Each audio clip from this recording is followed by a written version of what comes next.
Hola, soy Alberto Grajeda Chacón, director del campus virtual y docente de la materia Sistemas de Información de la Universidad Privada Boliviana.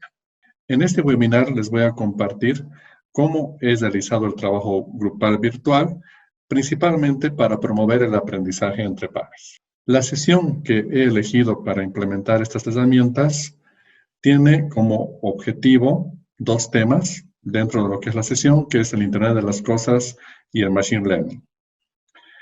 Entonces, una vez que había elegido los temas de la sesión, me pregunté qué es lo que podía hacer para que los estudiantes puedan aprender estos dos temas de una manera muy dinámica.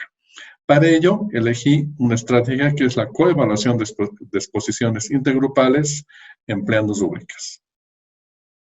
Entonces, una vez que tengo el tema, lo importante es que yo me plantee cuáles son los objetivos de aprendizaje que tengo que tener en ese tema. Tengo los dos objetivos de aprendizaje que pueden leer en esta diapositiva, de tal manera que luego de que yo me planteo los objetivos de aprendizaje, obviamente tengo que hacer un procedimiento, unas actividades para llegar a esos objetivos de aprendizaje y finalmente evaluarlos. Entonces, vamos por la primera parte de la metodología que he utilizado, que es la preparación para la clase. En ese sentido, los estudiantes son los que tenían que preparar el sistema porque, como ustedes ya vieron, la estrategia que había utilizado o que iba a utilizar es la exposición intergrupal. Entonces, lo primero que me propuse es de que estas reglas estén muy claras y escritas en el LMS, ¿sí? Entonces, para ello, los estudiantes lo que tenían que hacer es una preparación en Google Slides con comentarios de exposición. Esto quiere decir que todo lo que iban a decir en su exposición debería estar en Google Slides en los comentarios. ¿Esto por qué? Porque después este documento iba a ser compartido con todos los integrantes de la clase y si tenían alguna duda en la diapositiva, ellos podían leer los comentarios que explicaban lo que se iba a decir en la diapositiva.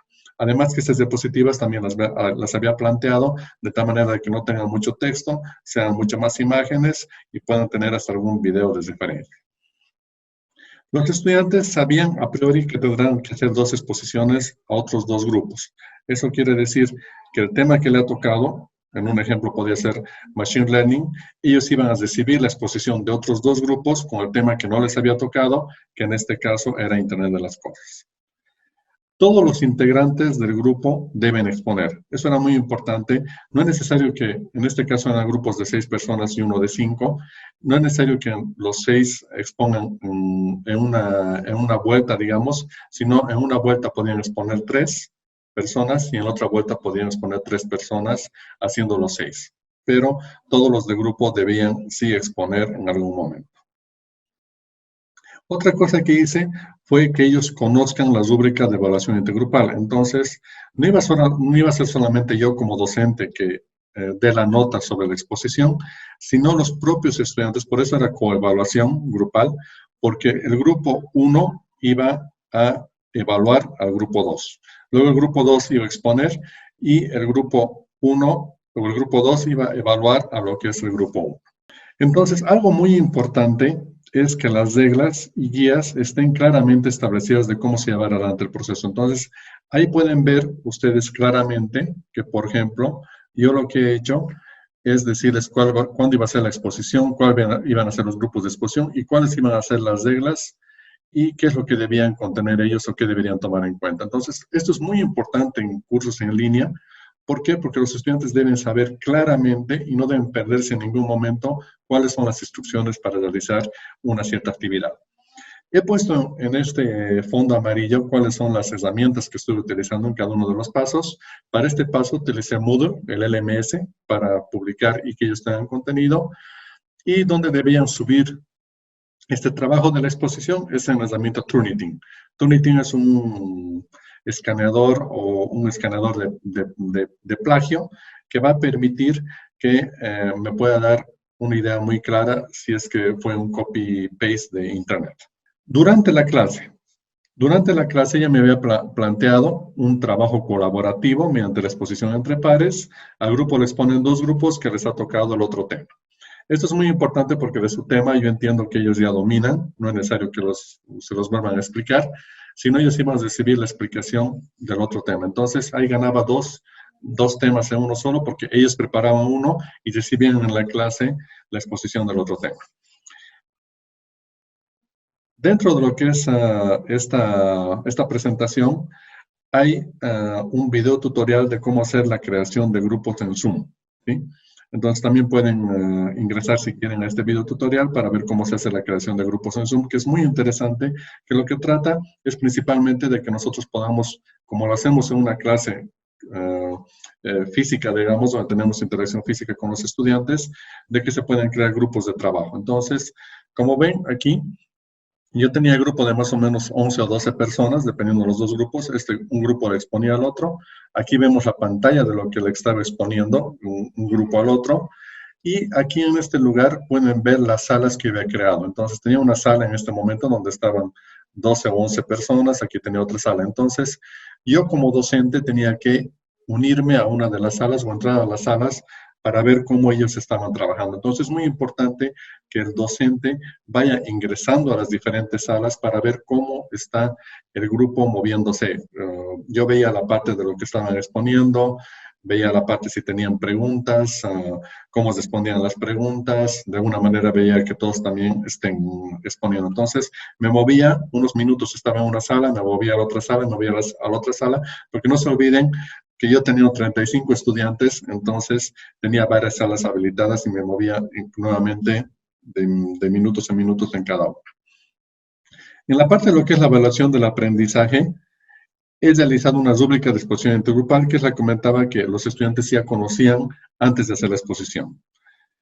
Entonces, ¿cómo era la metodología de esto? Cada estudiante utilizaba la rúbrica, o sea, un grupo al que les ponían, ni bien acababa la exposición, cada estudiante utilizaba la rúbrica para exponer, para calificar a ese grupo que le había expuesto, y luego, una vez que terminaba de hacer personalmente la exposición, lo que hacía, lo que les había pedido es que luego al interior del grupo se discuten y sacan un promedio. ¿De qué me servía esto? Me servía de que los estudiantes al interior de su grupo puedan decir cómo habían expuesto y principalmente aparte de saber cómo habían expuesto o saber su exposición, ellos de que puedan defender lo que ellos habían calificado. Entonces eso también me sirvió mucho porque hay estudiantes que decían, yo le he puesto un 100, yo le he puesto un 80, entonces ¿por qué le has puesto el 80? Entonces ellos discutían, daban su punto de vista y obviamente al final del grupo sacaban una sola nota para esa parte de la rúbrica. Luego de ello, la otra cosa que he utilizado es la encuesta de seguimiento de aprendizaje, que es una encuesta en la cual he utilizado la parte de lo que es Survey UPB, que es un sistema de encuestas para medir mis objetivos de aprendizaje de esa clase, que es lo que les mostré al comienzo de estas diapositivas, se ha logrado. ¿Sí?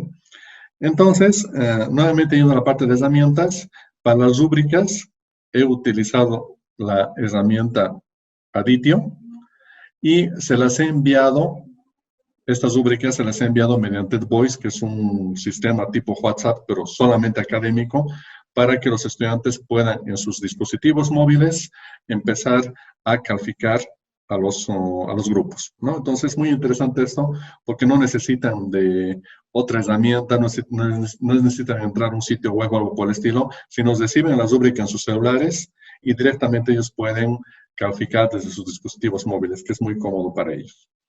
Y como les comentaba, para la parte de lo que es el seguimiento de aprendizaje o medir mis objetivos de aprendizaje, he utilizado Survey UPB, que ustedes podrían utilizar otra herramienta para los que no son del UPB, como Google Forms, en el cual saca este mismo tipo de gráficos. Por ejemplo, aquí pueden ver que tengo 27 respuestas correctas y 5 incorrectas. Aquí pueden ver que tengo 30 correctas y 2 incorrectas. Entonces, esto ya me da, al final de la clase, hacer esta encuesta, me da una idea muy clara si yo he conseguido que los estudiantes aprendan los objetivos de aprendizaje que me había planteado yo para ese tema. ¿Cuáles son las conclusiones a las que he llegado? La importancia de sesiones activas e interactivas. Miren que los estudiantes los tenía estaban 15 minutos en una exposición, les exponía el otro grupo, tenían que hacer las rúbricas, llenar las rúbricas, tenían que salir de esa sala, ir a otra sala, recibir la exposición de otro grupo, ellos exponer. Entonces, miren que la parte de lo que son sesiones activas, interactivas y mantenerlos a los estudiantes en movimiento, digamos así, aunque sea virtual, realmente me ha dado muy buen resultado. El aprendizaje colaborativo entre pares, la parte de lo que es aprendizaje colaborativo y principalmente que se puedan explicar entre pares, porque no se olviden que ellos prepararon las diapositivas, ellos prepararon la presentación, entonces realmente fue muy interesante que ellos puedan exponer esto en sus palabras, entonces los estudiantes realmente se entendían mejor justamente entre lo que es el aprendizaje en pares. Luego, la utilización de salas de grupo para trabajo en la videoconferencia. Fue realmente muy interesante poder llevar estas prácticas o sesiones en grupo a una manera virtual, ¿sí? Entonces, fue realmente muy interesante poder realizar esto y que simular lo que son el trabajo en grupo que lo hacemos en aula, pero en un ambiente virtual, ¿sí? La verdad es que no hubo diferencia en ese sentido. Luego, la parte de lo que es la efectividad de uso de rúbricas y encuestas de evaluación es muy interesante. ¿Por qué? Porque los estudiantes ya sabían qué es lo que iban a evaluar sus compañeros, entonces preparaban su trabajo o hacían su trabajo pensando en esa evaluación y ya conocían cómo iban a evaluarles. Entonces, como les digo, sus trabajos fueron mejor preparados, enfocados en estas rúbricas. Y la parte de lo que es las encuestas de evaluación son muy interesantes porque, como les dije, me da una idea muy clara de lo que viene a ser, si se han cumplido o no mis objetivos de aprendizaje al terminar el tema.